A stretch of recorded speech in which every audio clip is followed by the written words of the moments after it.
Hello, everyone. Welcome to our blog today and Happy New Year, first of all, for 2023. Hope you're all sticking to your goals and haven't fallen off the wagon so far. So today's blog, I had a few emails after the recent blog about anchor goals, behaviour and effort equals a better version of yourself. So I got a few emails around about anchor goals and how can I work out my goals, Steve? What's the best things? I've got things rattling around in my mind. So I've got some structure today to go through to help people really look at their anchor goals, break them down part by part by part to really then see what's kind of centric to them and what means a lot so that they'll stay focused going forward. And then what happens is once they've got that anchor goal in place, then we bolt on those daily behaviours that's really going to help us get towards that goal. And then last of all, we're going to bolt on that effort to make sure we get there, because we know effort's going to have to take place to reach our goals. So let's move into our anchor goals and why it's so important rather than what's called a surface level goal. So a surface level goal is I want to lose weight. That's it. And I hear that a lot in the new year, or I want to give up smoking, I want to drink less, I want to eat less. They're what's called surface level goals. So actually, anybody could say that. They're not personal to that person. But what we're looking at now is going even deeper down to what's an anchor goal and why is it so important to lose that weight, to stop drinking, to stop smoking, to find a new job. Why is it so important to that person and their belief? So I'm going to give you today 4 tips on how to look at your anchor goals. And I'm going to get you to kind of use the old-fashioned way of a piece of paper and a pen or on your computer, write down the 4 goals that I'm going to talk about, use columns to put in there some ideas for yourself. Once we've got those worked out today's session, then we'll move on to later on about behaviours in our next blog next week. So first of all, we're going to look at what's called practical goals.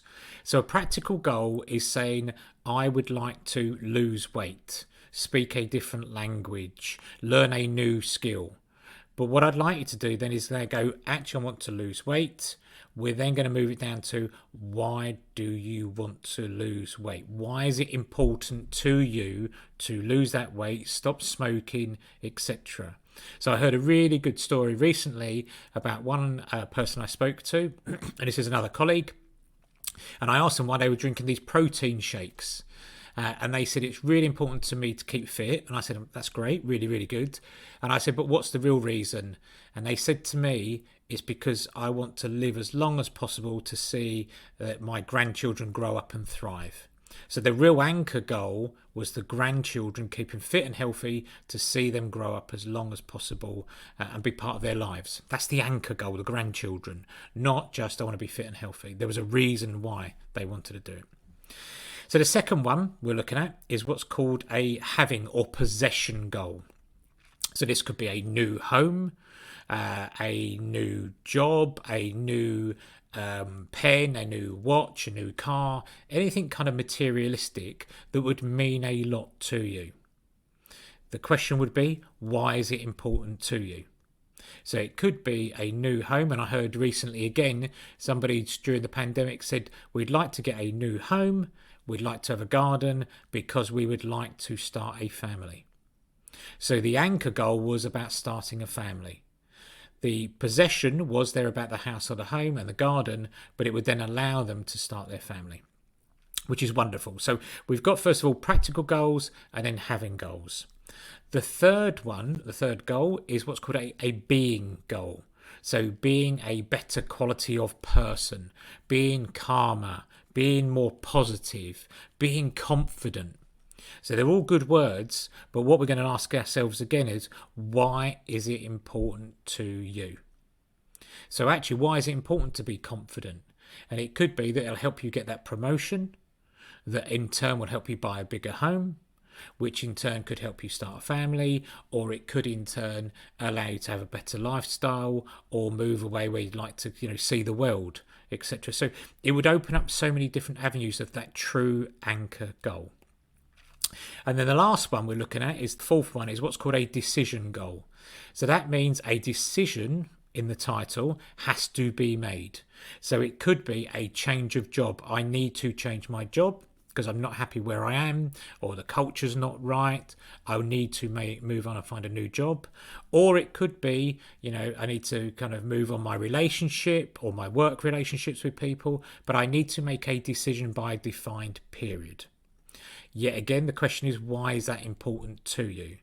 So it could be that it'll make you happier. So it could go back to kind of a being goal of happier, calmer person by making a decision with your job. It could be that actually it would make you more creative, more thoughtful by allowing to do it. It could be that it gives you more time with your family, especially we've seen that during the pandemic. So going back, the 4 goals that we're kind of talking about and getting to our anchor goal are, first of all, a practical goal. Second, a what's called a having or possession goal. The third one is a being goal. And then the fourth one we're looking at there, as you can see with my fingers, 5 or 4, there we go. 4, there we go. We got there in the end. Is then a kind of a decision goal. So they're the 4 we're looking at from today. Now, to really bring those together and really get from that surface level down to that kind of anchor goal, I'd like you to just think about these questions. And I'd like you to kind of write it down, and I'd like you to answer them. Why is it important to you? So that's the first question. Why is this important to me? Second question. Who else will this benefit and why? So who else will this benefit and why? And the third kind of questions come up with, how will I celebrate the success of reaching this goal? So how will I then celebrate when I've reached this goal? How will I celebrate it? So it could be just internally, I'll celebrate it. It could be, with friends, it could be family. But what kind of reward would I get if I get there or get there in the end? So those 3 questions at the end. So I'd just like to say thank you ever so much for listening today. Very short blog about anchor goals, but I had a kind of couple of emails coming through from the last blog. I wish you every success, that you stick to your goals and your anchor goals for 2023. Keep looking out for our weekly blogs that come out on a Tuesday. So please share, thumbs up, share them with other people and use those in your work and with other colleagues. That's the aim of them. These short videos is to help with one-to-one self-development, really kind of just share my experience and kind of questions that come in from people. So thank you ever so much. Happy New Year again, and we look forward to speaking to you next week. Thanks, everyone. Bye-bye.